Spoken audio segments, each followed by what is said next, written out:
Сәлем! Бүгінгі фильм Батуми туралы.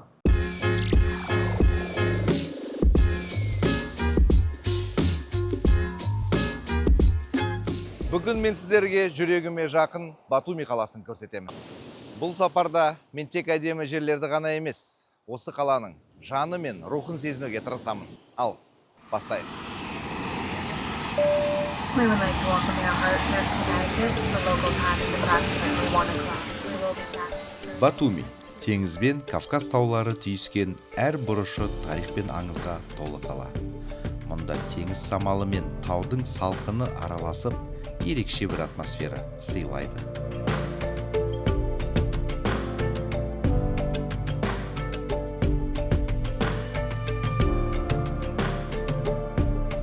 Мен өз сапарымды жағалаудан бастаймын. Бұл сіздерді таныстырғым келген алғашқы орын.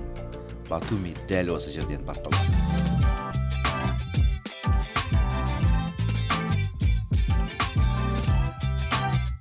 Қара теңіздің бойымен созылған бұл кең әрі әдемі жаяу жүргіншілер жолы қалаға ерекше көрік береді.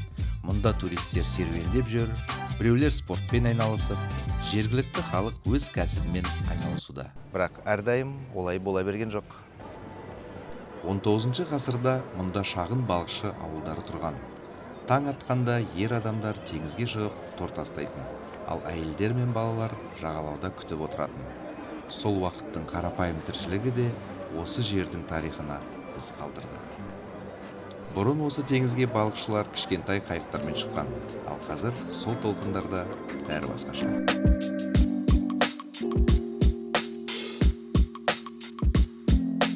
Бүгінде теңіз демалыс пен еркіндіктің символы. Бірақ осы толқындар мен жағалаулар басқа бір терең тарихты да еске салады.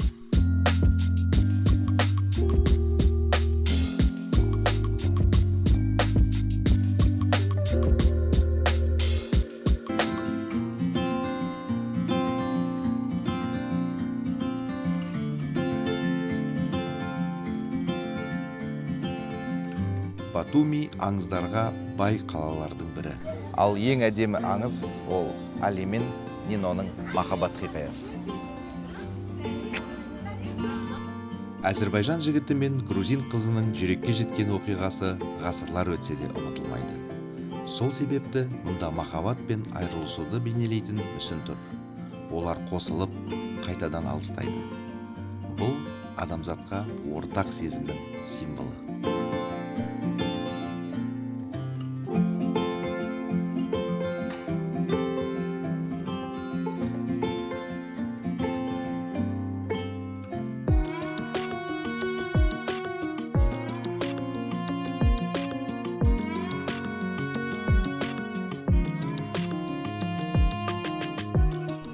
Батуми ерекше қала. Бұнда заманауилық пен ескі дәуір бірге өмір сүреді.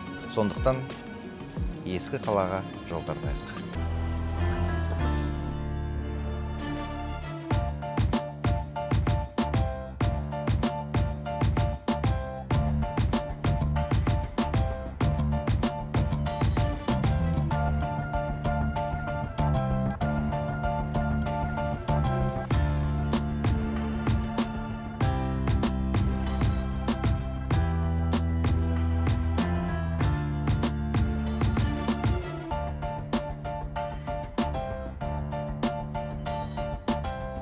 Тар көшелермен келе жатып, балкондар мен терезелерден тарихты көргендей боласың.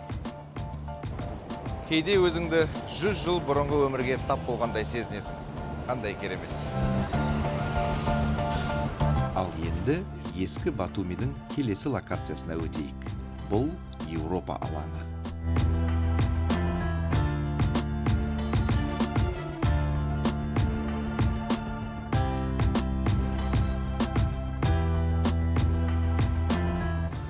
Бұл алаң Батуми тарихының жүрегі. Мұнда өткеннің ізі мен бүгінгі күндердің бет бейнесі қатар көрінеді. 2007 жылы алаңға Медея мүсіні орнатылды. Оның қолындағы алтын тері ежелгі Колхида аңызына сілтеме. Бұл мүсін Грузияның бай мәдени мұрасын еске салып, оны Еуропамен байланыстырады.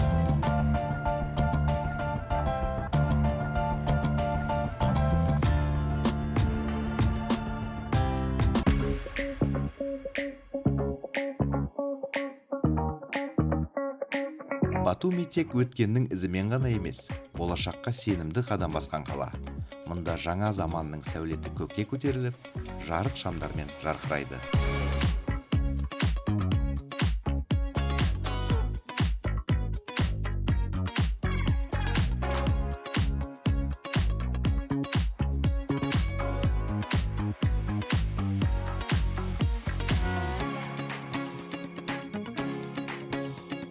Бұл контрастты тек көзіңмен көргенде ғана түсінесің. Бір жағында ескі ғимараттар, ал екінші жағында болашаққа ұқсайтын шыны мұнаралар.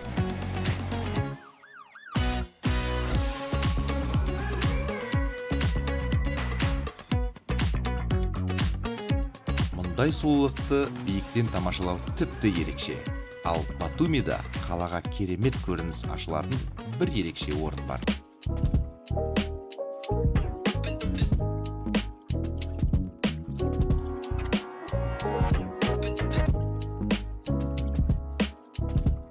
Арго канат жолымен көтерілгенде бүкіл қала алақандағыдай көрінеді. Бір жағында теңіздің шексіз көкжиегі, екінші жағында жасыл таулар.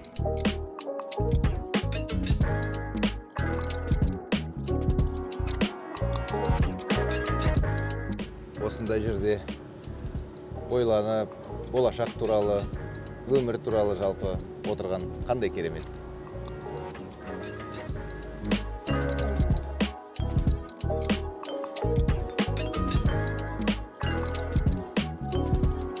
Биіктен бәрі әдемі. Енді осы әдеміліктің дәмін татып көрейік. Балық базарына келдік. Қазір ішке кіріп көрсететін боламыз. Бұл жерде балықты сатып аламыз. Одан кейін ар жағында ресторандар бар. Бәрін қуырып, дайындап береді өздері.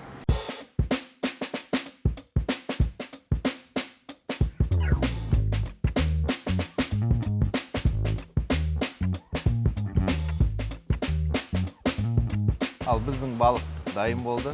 Енді дәмін көрейік. Давай. Бисмилля деп ауыз тиіп, Батуми теңіз тағамдарына толық сеніммен ең жоғары баға қоямын.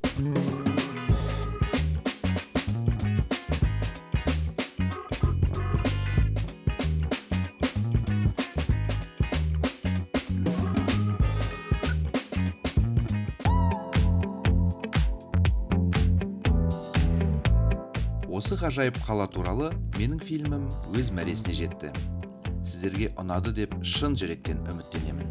Егер фильм көңіліңізден шықса, пікірлеріңізді қуана оқимын. Олар мен үшін үлкен шабыт.